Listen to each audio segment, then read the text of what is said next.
Hi students, this is the last video of winter holidays. So मुझे लगा कुछ बातें आप लोगों से शेयर करना ज़रूरी है about our studies. Actually आप लोग क्लास 4th में आ गए. So next class is class 5 and class 5 is a मतलब आप सोचिए कि प्राइमरी ग्रुप का सीनियर क्लास होते हैं. आफ्टर दैट 6, 7, 8 आप कब निकल जाओगे पता भी नहीं चलेगा.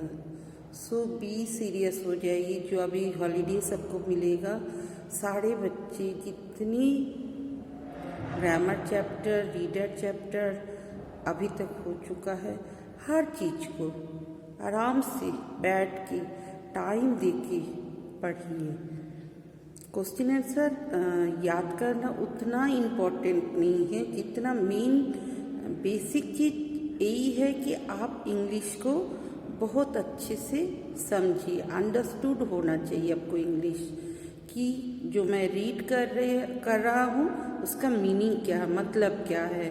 कोई मुझे इंग्लिश से कुछ बोल रहे हैं, सो क्या बोल रहे हैं उसका आंसर मुझे क्या देना है. भले आपको इंग्लिश उतना बोलना नहीं आते, बट अगर आप वो चीज़ आप समझ जाओगे उन्होंने आपको क्या बोले, तब ट्राई करोगे चाहे छोटा मोटा टूटा फूटा इंग्लिश से आंसर देने के लिए. और ऐसे हम लोग धीरे धीरे इंग्लिश बोलना सीखते हैं. और इंग्लिश स्पीकिंग इंग्लिश बहुत ज़रूरी है. अगर आप इंग्लिश से बोल पाओगे तो आप जानोगे कि लोगों को, सामने वाले को यही लगता है कि ये बहुत अच्छे से पढ़ाई किए हैं, जो अभी तक लोगों का व्यू है. सो हिंदी तो हमारी मदर टंग है, माँ को छोड़ के तो हम लोग नहीं जा सकते, बट जो अपना लाइफ लाइन है ये अभी हो गया based on English. So English आपको सीखना ज़रूरी है.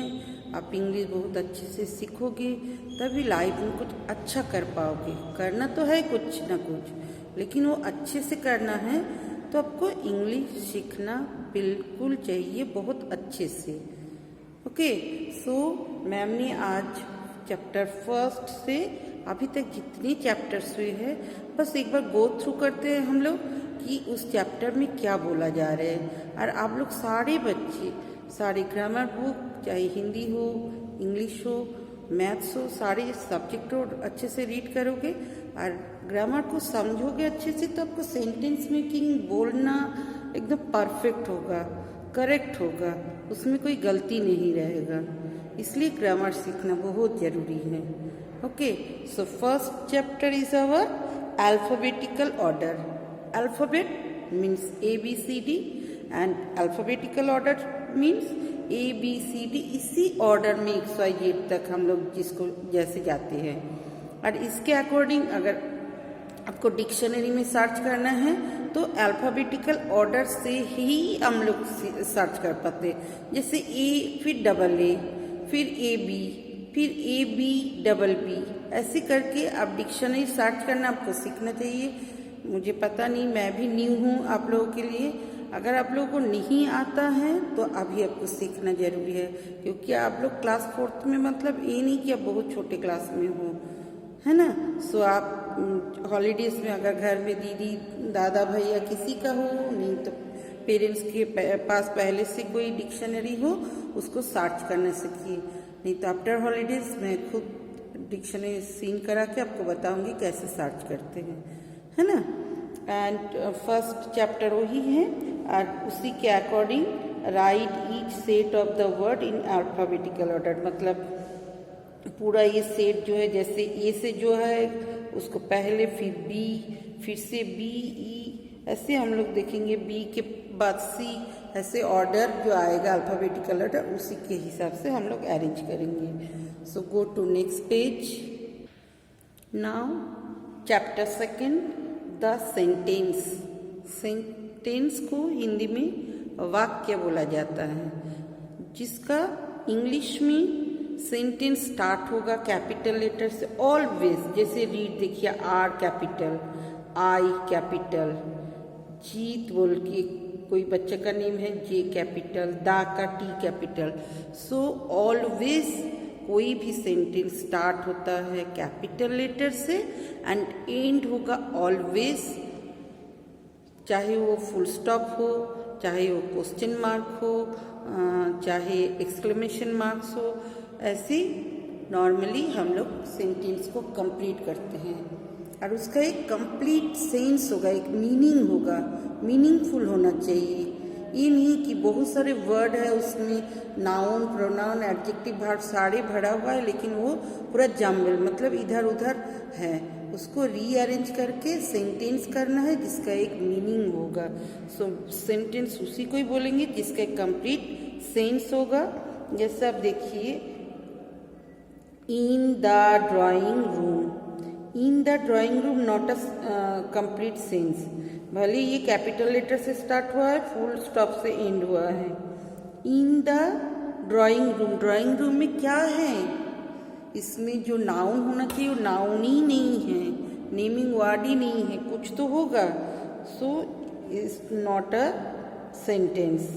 Okay, but the mouse is eating चीज, इसका एक कंप्लीट सेंस है कि माउस नाउन है, ये नेमिंग वर्ड है, ईटिंग मतलब ये वर्ब आ गया, ये बी वर्ब हो गया, एंड चीज खा रहे हैं, खाता है, पसंद है, मतलब माउस चीज खा रहा है।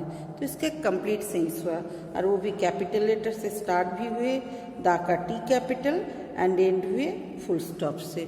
So it is a complete sense, so it's a sentence. Okay, go to next chapter.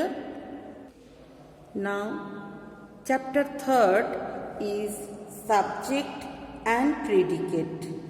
Subject मतलब कोई भी सेंटेंस को हम लोग टू पार्ट्स में, a sentence has two parts, दो पार्ट में हम लोग डिवाइड करते हैं, एक सब्जेक्ट है, एक प्रीडिकेट है। सब्जेक्ट कौन है, जैसे आई एम अ टीचर, सो आई जो है ये सब्जेक्ट हो गया। मेरे बारे में बोला जाए, नहीं तो मैं अपनी बारे में बोल रही हूँ, मैं एक टीचर हूँ, तो मैं जो हूँ ये सब्जेक्ट हो गया। बाकी जो सेंटेंस में जो जितने सारे वर्ड, जो चीज़ मेरे लिए बताया जा रहा है वो हो जाते हैं प्रीडिकेट। ओके, देखिए, the girl are not tired, the girls जो हैं ये सब्जेक्ट हो गया, आर नॉट टायर्ड इतने सारे प्रीडिकेट के अंदर आ गया, वो भी वर्ब है। सो आपको पता चली जा रहा है, जो मेन नेमिंग वर्ड होते हैं उसी को ही हम लोग नॉर्मली सब्जेक्ट बोलते हैं, एंड बाकी रेस्ट ऑफ द जो वर्ब, बी वर्ब, जो भी ऑब्जेक्ट आएगा वो सारे प्रीडिकेट के अंदर आएगा। Okay, go to next chapter. Now chapter 4, kinds of sentences, मतलब सेंटेंस कितने प्रकार के हैं। सेंटेंस नॉर्मली 3 पार्ट्स में हम लोग डिवाइड करते हैं। एक तो स्टेटमेंट होता है, कोई एक बात, जैसे the sun rises in the east, so ये एक स्टेटमेंट हो गया। इसको इंट्रोगेटिव, इम्पेरेटिव एंड एक्सक्लेमेटिव, इससे 3 पार्ट्स में, मतलब हम लोग जो चीज़ बोल रहे हैं, कोई चीज़ हम लोग सुन के जैसे हक्के बक्के हो जाते हैं, तो उसको हम लोग एक्सक्लेमेटरी में रखेंगे।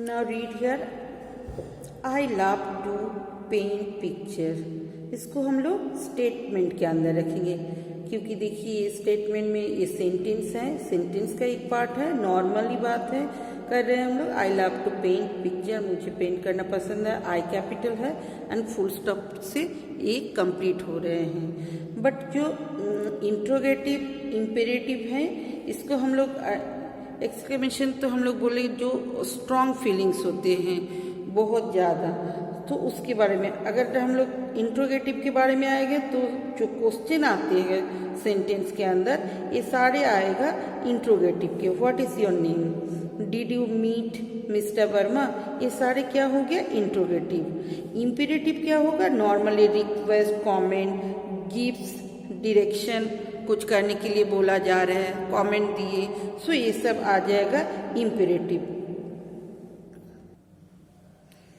Now an exclamatory sentence expresses a strong feeling or emotion. It ends with an exclamation marks. आपको भी पता है exclamation marks कैसे होते हैं, आपको पता है ना, ऐसे होके ऐसे नीचे एक डॉट भी रहेगा। Okay, go to next chapter. Now chapter 5 interrogative sentences. इसमें क्या बताया जा रहा है? नॉर्मली जो क्वेश्चन होते हैं उसको हम लोग बोलते हैं interrogative sentence are those that ask question and have a question mark at the end. मतलब इंट्रोगेटिव सेंटेंस में पूरा एक चैप्टर दिया गया है जिसमें आपका कंफ्यूजन हटाने के लिए एक ही क्वेश्चन मार्क का हम लोग लगाएंगे तभी वो क्वेश्चन बोला जाएगा। Are you going to school, मतलब क्वेश्चन मार्क लगाएंगे तो ये तभी ये एक कंप्लीट सेंस बन रहा है, नहीं तो इसको हम लोग इंट्रोगेटिव सेंटेंस के अंदर नहीं ले सकते। ओके, क्योंकि इसके लास्ट में अगर फुल स्टॉप देंगे तो गलत है, रॉन्ग है।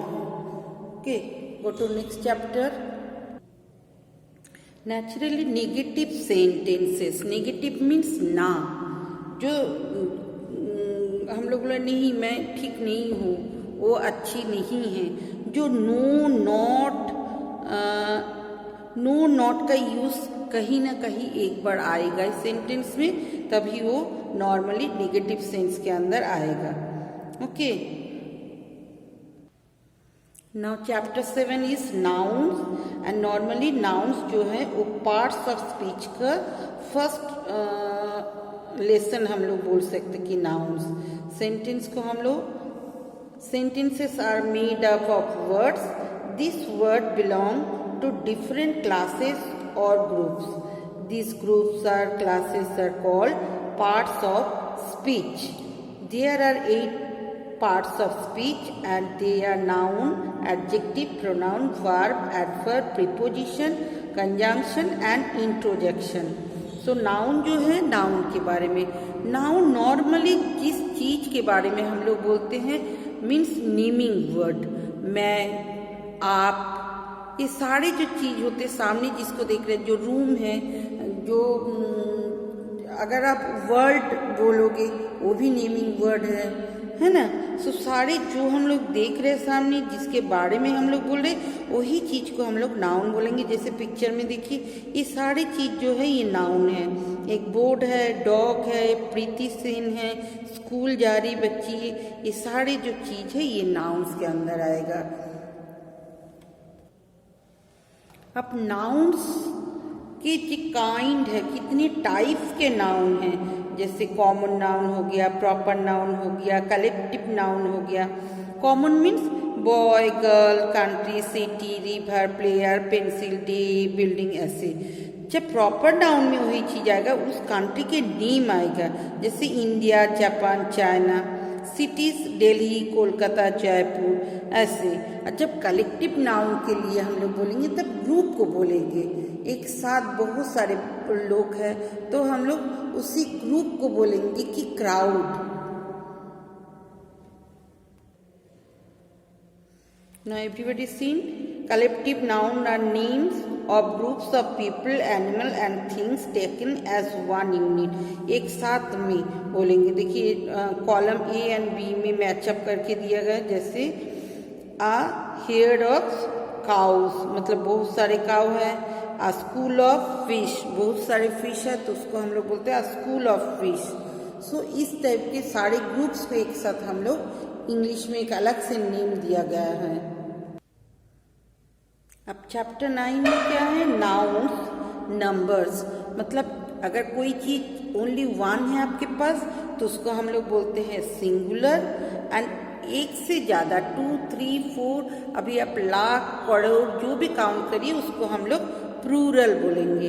एक से ज्यादा, एक हो गया सिंगुलर एंड एक से ज्यादा हो गया प्लूरल। हिंदी में भी एक से ज्यादा को अलग से हम लोग डिफाइन करते हैं। सो इंग्लिश में भी वही चीज है। और जब एक से ज्यादा कोई चीज हो जाते तब उसका जैसे बैलून है, एस ऐड हो गया, बैलून्स हो गया, ट्रीज हो गया, गर्ल्स हो गया, कभी एस, कभी ईएस, कभी स्पेलिंग ही पूरा, जैसे चाइल्ड, चिल्ड्रेन हो जाता है। एक बच्चा है चाइल्ड, बहुत सारे बच्चे हैं तो चिल्ड्रेन हम लोग बोलते हैं। सो नंबर्स का भी डेफिनेशन अलग हो जाते हैं इंग्लिश में। Now chapter 10 is noun, gender. Gender means लिंग, पुल्लिंग, स्त्रीलिंग। नॉर्मली हम लोग पुल्लिंग एंड स्त्रीलिंग के बारे में जानते हैं। इसके बाद भी इंग्लिश में जैसे पुल्लिंग को मस्कुलाइन जेंडर, फीमेल को, स्त्रीलिंग को को फेमिनाइन जेंडर बोला जाता है, इसके बाद भी न्यूटर जेंडर बोला जाता है, कॉमन जेंडर भी बोला जाता है। जैसे कॉमन जेंडर टीचर, डॉक्टर, फिर लॉयर, ये सबको हम लोग कॉमन जेंडर में, मतलब मेल फीमेल उसमें पता नहीं चलता। He is a teacher, she is a teacher, मतलब ही भी बोले वो एक शिक्षक है, वो भी एक शिक्षक है। जैसे हिंदी में तो डिफाइन हो जाते हैं कि शिक्षक शिक्षिका ऐसे, लेकिन इंग्लिश में दोनों के he is a teacher, she is a teacher, दोनों में ही हम लोग टीचर यूज करते हैं, जिसमें पता नहीं चलता वो पुल्लिंग है कि स्त्रीलिंग, फेमिनाइन की मास्कुलाइन। एंड जो न्यूटर जेंडर है, जैसे पेन, पेंसिल, बैट, बॉल, ये सारे जो थिंग्स होते हैं, इस सब को हम लोग न्यूटर जेंडर में रखते हैं।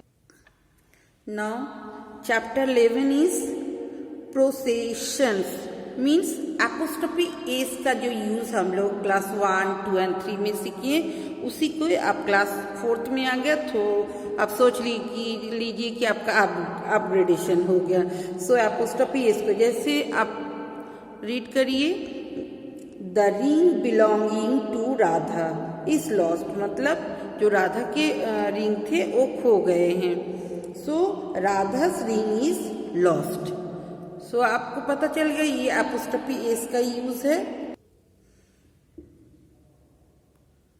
This is chapter 12 adjective. Adjective means जो आप हो, आप गुड हो, बैड हो, आपका ड्रेस अच्छे है, बुरे हैं, आप ब्यूटीफुल हो, अगली हो, ये सारे हिंदी में जिसको 10 गुण बोलते हैं, इसको ही हम लोग इंग्लिश में एडजेक्टिव के अंदर रखेंगे। It is a beautiful dress, so beautiful is a adjective. Okay, देख फिर आ जाइए आप, I want the red dress, मुझे रेड ड्रेस चाहिए, so red is the adjective. Now this is the chapter of articles, जहाँ हम लोग ए, एन दा के यूज सीखते हैं। वावेल से कोई वर्ड है तो उसके पहले हम लोग एन यूज करते हैं, बल्कि ए मीन्स सिंगुलर होगा, एन मीन्स भी सिंगुलर होगा, बट उसको हम लोग अगर कॉन्सोनेंट है तो गर्ल, एन गर्ल नहीं बोलेंगे, बट एन अम्ब्रेला बोलते हैं हम लोग। सो वावेल से अगर AEIO से अगर वो नेमिंग वर्ड है, सो उसका नंबरिंग में हम लोग जैसे बॉल बोलेंगे, एक बॉल है, बट हम लोग जब ऑरेंज को बोलेंगे सो एन ऑरेंज बोलेंगे, एक ऑरेंज बट एन ऑरेंज बोलेंगे। और दा की यूज जो है वो तो आपको पता है, the sun, the moon, the sky, कोई पर्टिकुलर चीज को हम लोग जब समझाते हैं तब दा यूज होते हैं। नाउ चैप्टर 14 इज प्रोनाउन, जो नाउन के रिप्लेस में he, she, I, me, we, us, he, him, it, you, she, her, they, them, ये सारे चीज नेमिंग वर्ड के रिप्लेस में आते हैं। आई जो है मैं मेरे नाम से कुछ बोलूँगी तो आई, मी। फिर Raj is a very good, Raj is a good boy, he is very intelligent. जो राज के रिप्लेस में ही यूज किए, ये हो जाएगा प्रोनाउन। नेमिंग वर्ड के रिप्लेस में प्रोनाउन आते हैं। Okay, so after winter holidays हम लोग स्टार्ट करेंगे ग्रामर चैप्टर 15 वर्ब। एंड आपका कुछ चैप्टर डिलीटेड भी होगा, बिकॉज CBSE की यही रूल्स है कि बच्चों के ऊपर बर्डन ना हो, क्योंकि पैंडमिक के कारण से हम लोग रेगुलर क्लासेस नहीं करा पा रहे, वीडियोस थ्रू 10-20 मिनट हार्डली जा सकते हैं। सो आपका कुछ डिडक्ट होगा चैप्टर्स, बट आप लोग जितनी ग्रामर एंड डिडक्ट है अभी तक हुआ है, सारा PDF भी सेंड करेंगे हम लोग। अगर कोई रिमेनिंग हो अभी तक हैं, सो आप लोग बहुत अच्छे से रीड करिए, बहुत अच्छे से पढ़ाई करिए, एंड आपका विंटर हॉलीडेज एंजॉय करिए। Okay, bye bye.